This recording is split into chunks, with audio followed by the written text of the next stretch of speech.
회사에서 기술을 개발하고 있고 아이디어를 내는데 아무런 보상을 못 받으셨다고요? 그냥 넘어오면 안 됩니다. 안녕하세요. 밀착변리사 김서원입니다. 오늘은 직무발명보상제도라는 제도에 대해서 소개를 시켜드릴 텐데요. 이 제도를 도입하시면 내년에 법인세 확실히 아낄 수가 있습니다.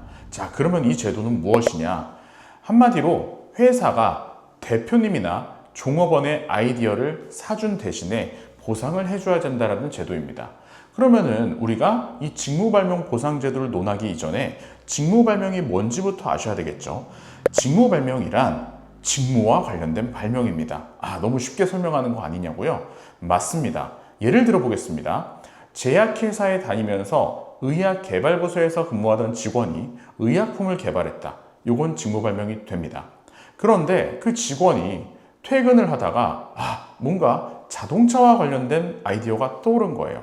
그거는 직무와 관련성이 없기 때문에 직무 발명이 아니게 됩니다. 자, 그러면은 이 퀴즈를 맞춰보시기 바랍니다.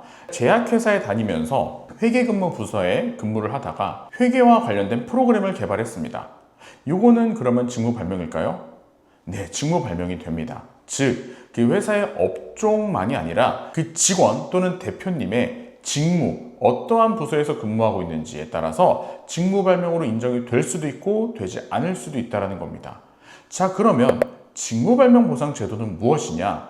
직무 발명을 우리가 회사에게 양도를 하였을 때 충분한 보상을 해줘야 된다는 겁니다. 여기서 조금 전문적인 지식을 들어가면 발명이란 걸 했을 때예요. 원래 그 발명에 대해서 특허를 받을 수 있는 권리는 발명을 한 그 사람에게 귀속이 됩니다. 그러다 보니까 회사가 아무런 규정 없이 어떤 종업원이나 대표님께서 발명하신 그 아이디어를 갖고 특허 출원하게 되면요, 원칙적으로는 그것은 무권리자의 출원이 된다는 겁니다. 그래서 우리 정부에서는 이런 직무 발명에 대해서 회사가 직무 발명, 즉 종업원이나 대표님의 아이디어를 승계했을 때 좀 빨리 이거를 좀 보상을 제대로 해줘라 라고 이렇게 제도를 운영하고 있는 겁니다. 자, 그러면은 이 제도가 왜 생겨났는지 여러분들 궁금하시지 않으세요? 직무발명보상제도는 전 세계적으로 운영이 되는 제도인데요. 이 직무발명보상제도의 역사는 우리 일본으로 조금 거슬러 올라가게 됩니다. 자, 일본에 니치야화학이라는 회사가 있었습니다. 니치야화학이라는 회사에서 LED를 개발하고 있었는데 이 LED를 개발하는 연구원 분께서 청색 LED를 개발하게 된 겁니다. 자, 청색 LED가 왜 중요하냐면요. 우리 삼색광이라고 하죠. 적색광, 녹색광, 그 다음에 청색광. 이 세 가지 광원이 있으면 대부분의 색깔을 표현할 수 있다고 합니다. 그런데 그 당시에 청색광을 내기가 너무 어려웠었다는 것이죠. 자, 그런데 실제 이 발명자분께서는 노벨상도 수상을 하셨습니다. 노벨상까지 수상을 하시는 엄청난 발명을 해서 청색 LED를 개발을 했는데 그분께서 발명에 대해서 지급받은 보상 금액은 꼴랑 20만 원이었다는 거죠. 우리나라 돈으로 한화 20만 원이었습니다. 그런데 그 청색광 때문에 지금 저희가 사용하는 LED라던가 이런 기술들이 다 개발이 된 거거든요. 사실 전 세계적으로 엄청난 가치가 있는 발명이었음에도 불구하고 회사 규정에서 아이디어를 제공했으니까 20만 원만 줄게, 이게 된 겁니다. 억울하겠죠? 그래서 그 발명자분께서는 어떻게 되셨을까요? 네, 미국으로 귀화를 하셨습니다. 엄청난 연봉을 받고 미국 회사에서 근무를 하시면서 LED 개발에 힘쓰셨던 분으로 알려져 있습니다.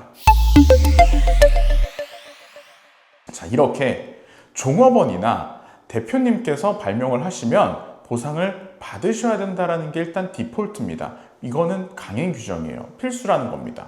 그런데 우리나라 대기업, 예를 들면은 SK 하이닉스나 삼성전자 같은 경우는 이런 보상제도를 잘 운용을 하고 있겠죠. 그러나 중소기업 같은 경우에는 이런 제도 세팅이 제대로 안 돼 있다는 겁니다. 그래서 우리나라에서는 중소기업이 이 제도를 세팅하면 정말로 파격적인 혜택을 주고 있습니다. 첫 번째는요, 보상 금액은 연구세액공제 대상이 돼서 보상 금액의 25%는 그 다음에 법인세나 대표님들 소득세에서 감면이 됩니다. 예를 들어서 올 한 해에 직원과 대표님께 지급한 보상 금액이 총 1억 원이라고 한다면 내년의 세금에서 2,500만 원이 깎인다는 것이죠. 자, 그 다음에 두 번째는요, 우리 종업원에게 지급할 때는 방금 제가 설명드렸던 연구세액공제에 더해서 연간 700만 원 한도에서는 1인당 비과세 혜택이 적용됩니다. 자, 비과세가 되면 뭐가 좋느냐? 자, 우리 종업원들 잘 들어보세요. 그리고 대표님들도 잘 들어보세요. 대표님들께서 만약에 회사에서 500만 원의 상여금을 지급하신다 라고 하면은 우리 종업원들은 500만 원을 다 받을 수가 없습니다. 당연한 거죠. 우리 4대 보험료도 내야 되고요. 그 다음에 소득세도 내야 됩니다. 자, 그런데 1년에 700만 원 한도에서 비과세가 적용된다는 것은 제가 방금 말씀드렸던 우리 4대 보험료라던가 아니면은 소득세를 내지 않는다는 겁니다. 엄청난 제도죠. 그러다 보니까 연구를 하는 기업에서, 특히 연구소가 설립되어 있는 그런 기업에서는 사실 이 제도를 운영하지 않을 이유가 없습니다. 대표님들께서 500만 원을 지급하면 상여금으로 지급할 때는 우리 종업원들께서 실지급액은 한 약 380만 원 정도가 될 텐데, 만약에 직무발명 보상금으로 지급을 하시게 된다면 500만 원은 전액 비과세 대상이 되다 보니 500만 원 그대로 실수령이 된다는 겁니다. 자, 이렇게 사장님 측도 좋고 그 다음에 우리 종업원 측도 좋고 이렇게 모두가 좋을 수 있는 제도가 우리 직무발명 보상 제도입니다. 자, 이 제도가 우리나라에서 이렇게 파격적인 혜택을 주고 있느냐? 자, 비밀은 바로 연구원들에 대한 복지 때문입니다. 자, 우리 산학연구원 그리고 학교에 소속되어 있는 연구원, 자, 이런 연구원분들께서는 직무발명 보상금을 많이 가져가셔야지 본인들의 소득이 올라가는 것인데, 우리 보상금을 너무 세금을 많이 때리게 되면은 이거는 뭐 남는 게 없다라는 겁니다. 자, 우리나라는 옛날부터 뭐죠?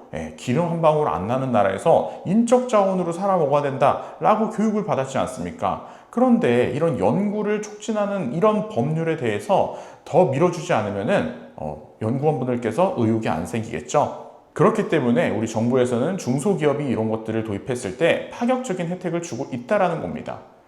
자, 그러면은 요거는 구체적인 실무라던가 아니면은 도입 절차에 대해서는요, 다음 편에서 알아보기로 하고요.